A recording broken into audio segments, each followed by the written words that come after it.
I've spent 43 years on the water, fished the Gulf, sailed the Chesapeake, ran charter boats off the Carolina coast. I've been through squalls that swallowed the horizon and nights so black you couldn't tell the sky from the sea. I thought I'd seen everything the water had to offer. I hadn't.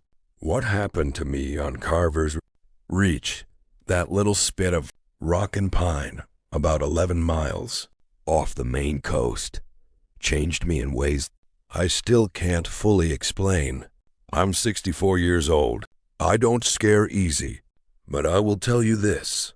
I haven't been back to that island, and I never will be. Not for any amount of money.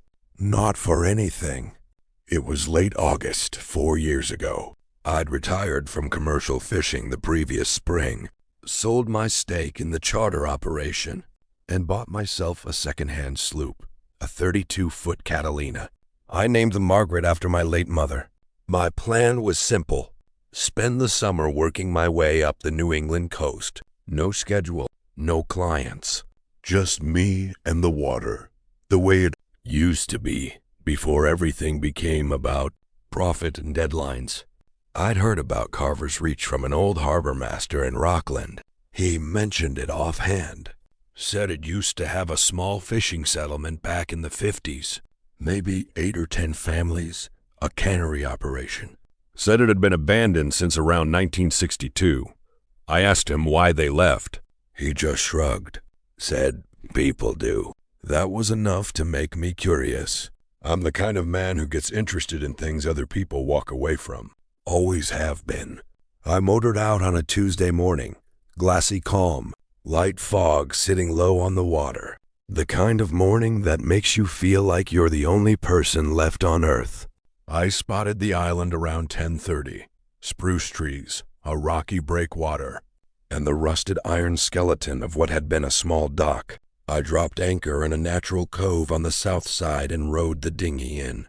The first thing I noticed was the quiet. Now I know that sounds like nothing. Islands are quiet. But this was different. There were no birds. No gulls, no terns, nothing. Even the wind seemed to stop at the tree line. I stood on that gravel beach for a full minute, just listening, and all I could hear was the soft knock of my dinghy against the rocks. I told myself it was the time of year. Migration patterns. Something scientific. I almost believed it. The village, if you could call it that, was maybe a quarter-mile inland along a rutted path through the trees. 8 or 9 structures, all in various stages of collapse. Clapboard siding gone gray, roof lines caved in. One building that might have been a general store still had a hand-painted sign above the door. The letters faded to almost nothing. What struck me wasn't the decay. Decay made sense after 60 years. What struck me was how it looked like people had simply stopped in the middle of living. In one of the houses, a cast iron pan was still sitting on the rusted stove. A wooden chair was tipped on its side by the table, like someone had stood up fast. A child's rubber boot sat in the corner. Just one boot. I remember staring at that boot for longer than I should have. Outside, between 2 of the houses, I found the boats. 4 of them. Pulled up above the tide line, the way you do when you're going to be gone for a few days. They were rotten now, ribs showing through the planking like the carcasses of something that died where it stood. But here's what bothered me. The oarlocks were still shipped. The oars were still in them. You don't leave your oars shipped in an open boat if you're going anywhere. You leave them that way if you expect to be right back. I spent another hour walking the island, taking pictures on my phone, telling myself I was just a curious old man poking through history. I found a hand-dug well, covered now with a sheet of plywood gone punky with rot. A small cemetery on a rise above the village. 11 stones, some so weathered I couldn't read the names. A rusted wire chicken pen with the gate still latched from the outside. I went back to the Margaret before dark and made myself dinner. Soup from a can, crackers, a glass of bourbon. I sat in the cockpit, watched the light fade over the tree. line and tried to talk myself out of the feeling that had settled in my chest around mid-afternoon and hadn't let go since. The feeling that something on that island was aware I was there. I woke up at 2 a.m. to a sound I couldn't place. Not loud, not dramatic, just a slow, rhythmic creak, the kind an old wooden floor makes when weight moves across it. Except it was coming from the island, from the direction of the village, steady and unhurried, like something that had nowhere to be, and all the time in the world to get there. I sat up and killed my birthlight and listened. It went on for maybe 3 minutes, then stopped. I told myself it was the trees, wind through old timber. I was a grown man on a boat with a working radio and a flare gun. I had every rational explanation I needed. I lay back down and did not sleep again until nearly dawn. I should have left in the morning. I knew it, even as I was rowing back to shore. I knew, but I'd seen something from the boat in the first gray light. Near the dock ruins, footprints in the strip of soft mud above the gravel. Fresh ones, large, evenly spaced, coming up from the water's edge and moving toward the trees. Bare feet. I followed them because I was stupid, or brave, or both. And past a certain age, those two things start to look the same. The prince went up the path toward the village and then just stopped. Not at a doorway, not at any structure.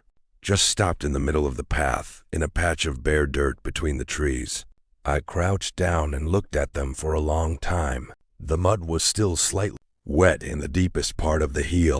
Impressions, recent, within the hour. I stood up and turned slowly, scanning the tree line. And there, between two spruce trees, maybe 40 feet away, I saw something I am not able to fully describe even now. A shape. The suggestion of a shape, really. The proportions were wrong in a way I couldn't pin down precisely. Too tall, maybe. Or too still. The kind of stillness that isn't rest. The kind that is waiting. It didn't move. I didn't move. Then a sound came out of the trees.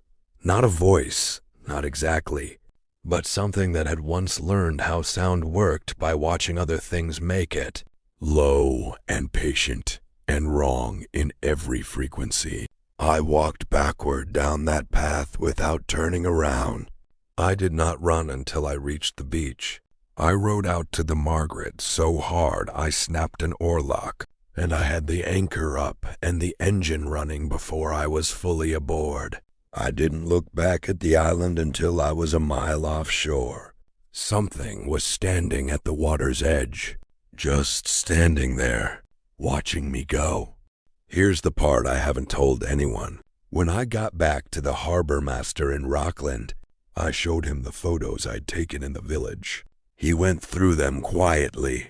When he got to the one of the cemetery, he stopped and set my phone down on the counter. "You count the headstones?" he asked. I said 11. He nodded.